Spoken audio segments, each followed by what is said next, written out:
Hi and welcome to another Mixed Media Friday. In this video I'll be playing with a new stamp by Julie Nutting as well as a gorgeous stencil by Prima, and I'll be having fun with gelatos.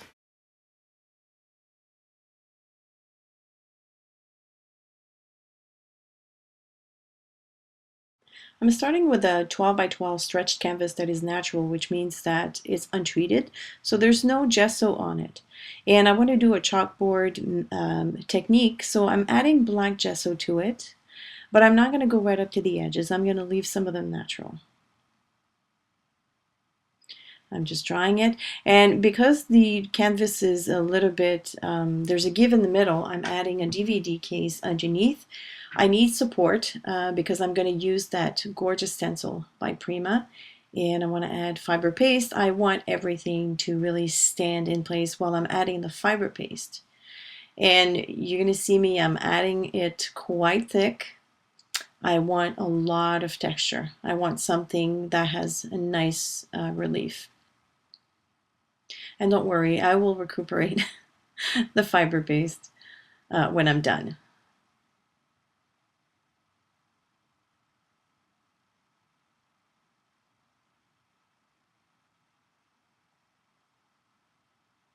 I love this stuff.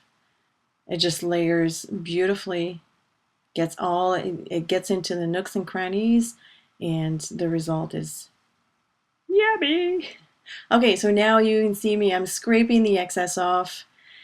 Waste not, want not. You don't want to waste that gorgeous medium. So I'm going to add a doll by Julie Nutting, which is a new stamp. Her name is Mindy, and I'm using a stamp press by Hero Arts. Fiskars to do that. And I'm using Jet Black Archival ink, and I'm stamping on mixed media paper, and you'll see why in a minute.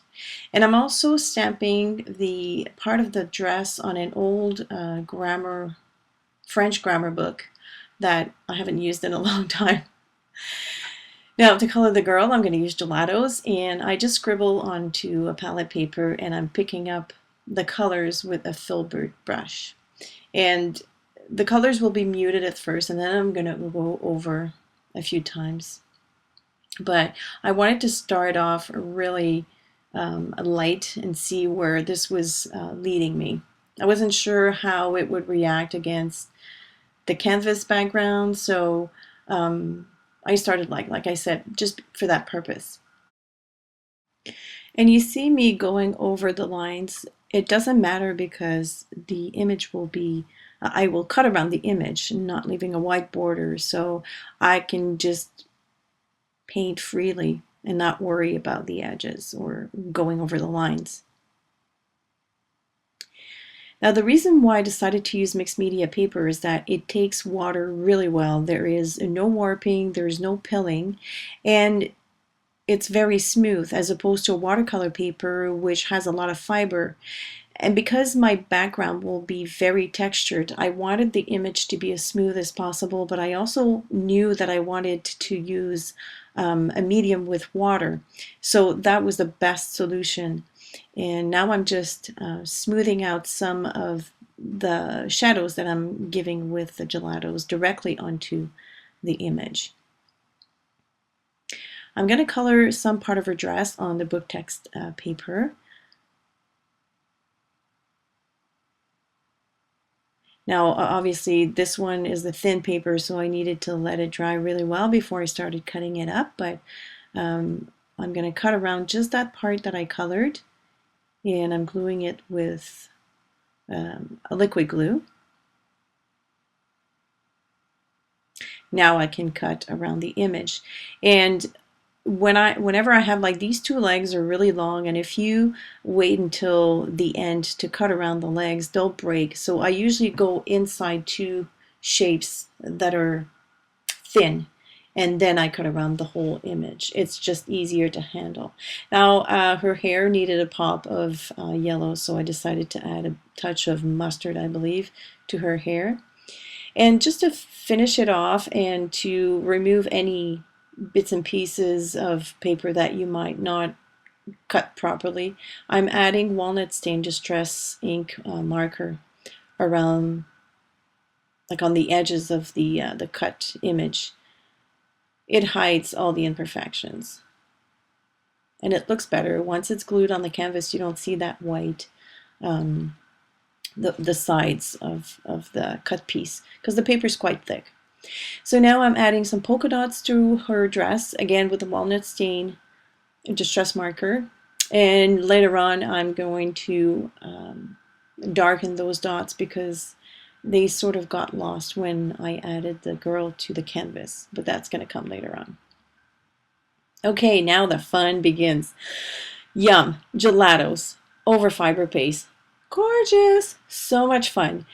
I'm playing around with the colors. I've got a whole, the blue that you see is metallic. So when I add the water, it just drips and you can see the metallic, the shimmer dance over the water. It's just fantastic. It's so much fun to do. So I'm just rubbing the gelato over the fiber paste, and because it's very fibery, the piece is it grabs really well onto the gelato, and then I mist it with water and use my fingers to spread it over the textured part, and then add more water and let it drip, it's just so much fun, and it catches those quotes that's in the way. So it just adds that nice tie-dye feel to the canvas. And against the dark, it's just so much fun to do. It's, yeah, I had a lot of fun. Now I'm adding some metallic blue around the edges in some parts, not everywhere. But as you can see, I'm having quite a good time with that. And I had to stop myself because I would have put a whole bunch of colors on that canvas, but I decided to stick with greens, pinks, and blues.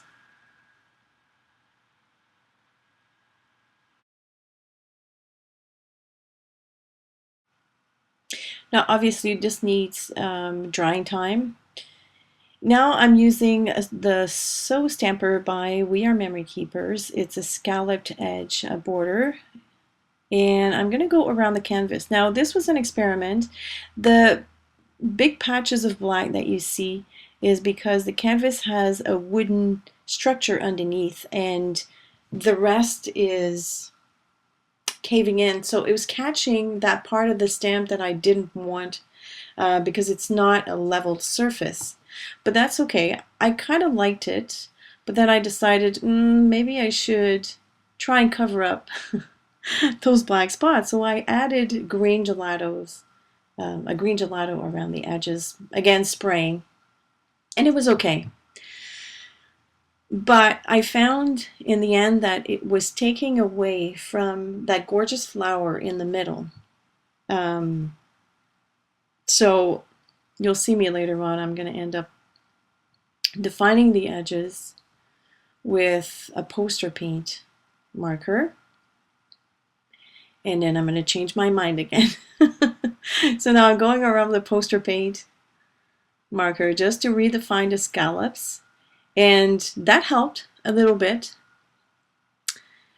But I still was not satisfied completely. And that's the beauty of having a big surface like that. You experiment with a whole bunch of different mediums, and that's how you discover what works and what doesn't work. I'm just adding some highlights to the flower, of course to the leaves as well, and that's going to help the image pop. Those colors will come to life just because of that little bits of white that I'm adding. It doesn't take much.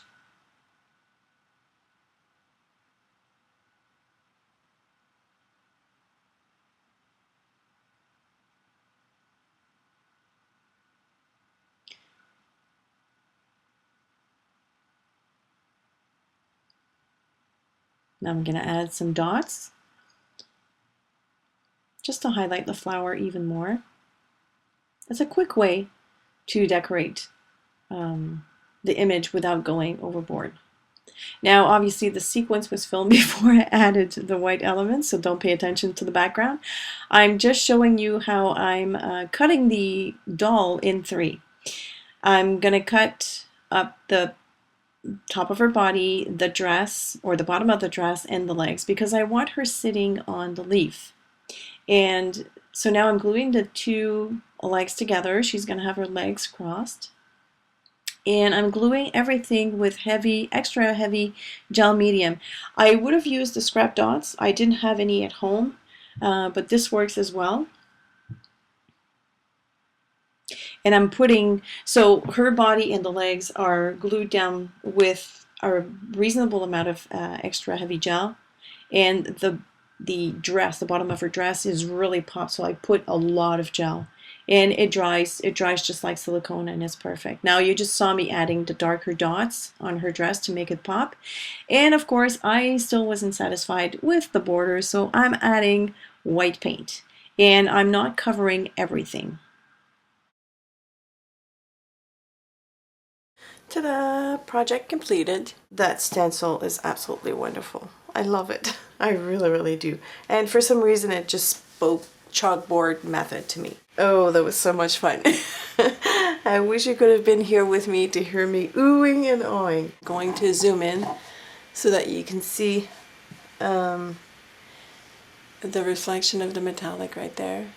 So it's pretty much everywhere where the blue is. I ended up putting it on the side here and at the bottom as well. So much fun. So much fun. I was afraid that she might be too subdued to blend with the background. So I was considering adding glossy accents, but you know what? I don't think I will. And I love how the edges of her dress curls up. All of the textures, all of the layers that I have underneath, they all cooperate together to give me the final look. So one way of it wasn't a mistake, it was something that didn't please me, but one way to look at this also is all the different elements or all the different steps that you take to create your canvas are actually necessary to create the final product. I can still see the green through here. I like that. I'm very pleased with it. I hope that you've enjoyed this. As usual, if you have any questions or comments, leave them below, and I will talk to you next Tuesday.